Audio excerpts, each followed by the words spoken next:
Hey guys! Today, rather than looking at deep invasions, we're going to take a look at how to reduce your opponent's Moyo with a shoulder hit. As you can see, I've set up a very generic example position here, and I'm just going to go through a few middle game joseki for this for you first, and then we're going to take a look at some pro game examples and do a recap after that. I'm going to keep this pretty short for you guys, and if you do get value out of this, please do like, comment, subscribe, as it does help out the channel a lot, and without further ado, let's get into it. The most common response here for black is to push up like this towards the center. If white extends, then a common continuation is to connect up to the other side with a knight's move. If black turns, then white can do things like jumping and further threaten the connection. So if black wants to do it faster, they can just slide on the second line like this. If white lightly jumps away, then there's three common options here. One would be the simple extend, which would just revert things back to if black had pushed out twice. Although white does have the option now of playing a little lighter, maybe something like this or even over here. Another common choice is the wedge. White's going to Atari on this side, black connects, and white's going to connect in the center. In some cases, you'll see white choosing a fancier move like over here, or maybe the knight's move this way. If you want to keep things simpler for yourself, just connect here. After that, black either plays away, attacks from the center, or plays the two-space extension over here, which white cannot disconnect due to liberty shortage. It wouldn't be any good to go after the one stone, as white's just going to Atari down, and in this case white could even push again, threatening another Atari. This is going to be too painful for black, especially if this cut doesn't work either. It's going to be a lot better for black to just go for the extension, rather than carrying about a single stone like this. Another popular option here is to clamp.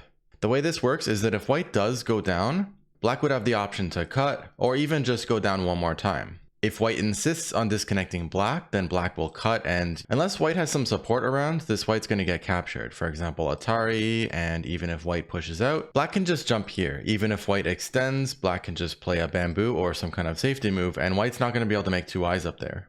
So white usually can't play this. Instead, white plays over here, which is just a better version of playing this one. If you just connect like this, black will simply connect up, and the territory for black is fairly large, while white's shape is a little too simple. Instead, white plays the tiger's mouth here. Black can extend up to stay all connected, but you can see that white limited black's top potential in sente, and white can even continue with something like this later on. In many cases, this would be a good moment for white to play away, as these stones are still relatively light as well. You might be wondering, what if black plays the Atari? If white simply connects, then black can extend, and it looks as though white played here, black blocked, and white pushed with an empty triangle, which wouldn't be any good here. Instead of connecting against this Atari, you can do a counter Atari. If black takes, you can fix, and if black connects up, then you have a free extend, and white's free now to take sente or continue. For example, Atarying here, jumping, or extending. White can also choose to play one of these Ataris before connecting, although that can get a little complicated. For example, if white Ataris here, if black does connect, then it's a pretty good gain for white. However, black does have the option of cutting here. Even if white takes, black can connect, and white is now cut off. Something to keep in mind, as there are cases where this would be playable for white. What if black pushes horizontally? Well, if white extends, then black has a few options. Black could keep connecting, or you might see black playing something like a knight's move into the center, aiming to attack the white group. If white lightly jumps like this, then the same options as we saw before are possible here. For example, black could wedge, white would Atari and then connect the more important side. And once again, it's probably not a good idea for black to go after one stone, as it just gives white a whole bunch of free forcing moves. Instead, if black wants to attack white, black would just play something like a knight's move here, or the two-space jump, or even attacking from the center in some cases. And once again, white doesn't have to solid connect. White can play moves like this, but you need to know what you're doing here. For example, if black cuts, you'd either need the ladder, or in some cases you'd just be sacrificing some stones like this. Black can also simply peep, or even clamp like this as we saw before. This can get complicated, but it is an option for black. Alright, let's take a look at some pro games, shall we? In this position, white played the reduction move here. White's probably thinking of preemptively reducing the potential of this area before jumping into the corner or potentially over here. After all, if white invades the corner first and makes black strong outside, then black's more likely to counterattack a move like this. In the game, black pushed up like this, white skipped away lightly like so, and then black played the wedge. White Atari'd, black connected, and white played the solid connection here.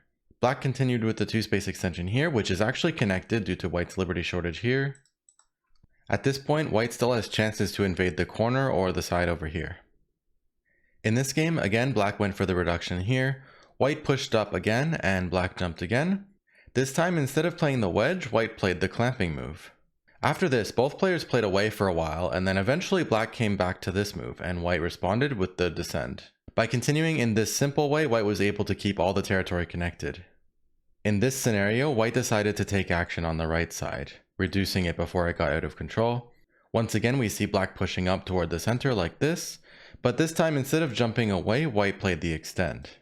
By extending solidly and taking away black's wedging option, white's able to threaten more powerful follow-ups. For example, if black plays away, then when white blocks down here, not only would white get a solid shape this way, but by taking away black's liberties, they would make their follow-ups in the future more powerful. In the game, black continued with the typical sliding move onto the second line like this. This move claims some territory, reduces the effectiveness of white's continuations, and in this case also builds connection with the upper right corner. Later on, or in some cases immediately, white would continue with this turn, a jump into the center, or in some cases moves around here. In the game, white took a big point on the top, black countered with this solid knight's move, which is not only threatening moves on the top, but also the white group over here. Because of this, white played defensively with the next move, running away to the center. Now, in this example, after black plays a shoulder hit, white pushes and black jumps away. White played the clamping move, and this time when black played the tiger's mouth, instead of drawing back like this, white played the Atari. Black cannot just connect, as this would give white too much. Therefore, as I said earlier, black has to play the counter Atari in this case. White's going to take the stone, and if black wants to keep it simple, they could just defend some cuts and give white a chance to play these Hane moves. In the game, black went for this Atari. White counter Atari'd, black captured, and then white pulled back instead of fighting the ko, and black simply connected here. Next, after exchanging one attack move in the center, white decided to connect up with this move. White probably wanted to avoid letting black have this Hane, which would make black harder to attack in the future. So white attacked once in the center, black ran away, and then white fixed up the connection over here, looking to attack this group some more in the future. Note that white doesn't have to be perfectly connected here, as they can easily fight. This time, notice that we have a common joseki shape along the third line. White comes in with the fourth line shoulder hit to flatten out black's area, and this time black pushes sideways. White extends and black plays the knight's move, threatening to attack white in the center. Therefore, white jumps. Notice that the marked shape black's making can only work well due to black having a stone around here. Since a knight's move is a cuttable shape, the important point here is that white A would not be sente. If white plays the turn here and cuts into more of black's potential territory and black plays away, white's still not going to be able to cut through here. So when you're going to play the marked shape, it's really important to make sure that white A would not be sente. That's why in this particular joseki shape, it's a common way for black to play. For this scenario, you might be wondering, when should white extend and when should white jump? As I mentioned earlier, jumping is generally better when the overall situation is more dangerous for white. It's faster and therefore harder to attack. The solid move, however, is better for keeping the opponent's shape weaker. For example, we just finished talking about this continuation, but what about the white move here? Although black often has ways to counterattack here, this is a serious weakness in black's shape. Threatening black's connections with a move like this at some point is only going to be possible when white has played the solid shape over here. For example, if white instead played the jump, black wedges, white Ataris, and connects, and black plays the knight's move, this time white's attack here would work very differently. Black could block, and when white pushes through, it's going to be a big problem for white when black captures here. White extends, black pushes out, and white's position collapses. Alright, I'm thinking that's enough examples to get you guys started. When white comes in for the shoulder hit here, black has two main options, pushing this way or pushing along the side. At this point, white can either extend or jump. If white extends, then black's most common continuation is to play the knight's move onto the second line.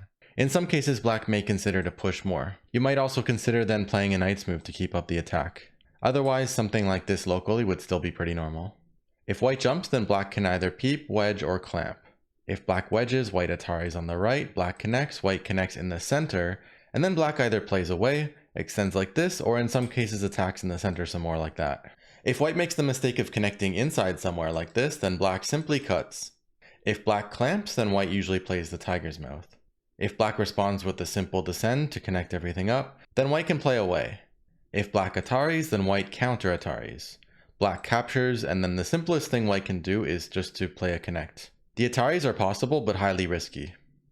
If instead black pushes horizontally, then again, white can either extend or jump. If white extends, then black can play the knight's move as long as there's enough support over here to make this white turn not sente. In other words, you'd need to think about what happens if white then pushes and cuts. If this turn would be sente, then black needs to consider some different options. For example, continuing horizontally, playing the more solid turn move, or more often than not simply pushing toward the center instead. If white jumps in this case, then again black can either wedge, like so, peep, or play the potentially complicated clamp, which could get a bit messy. Definitely let me know in the comments section any questions you guys may have. I'd be happy to answer. Special thanks to my patrons for making this all possible. If you guys got value out of that, please do like, comment, subscribe. Stay safe, keep sente, and I'll see you guys in the next one.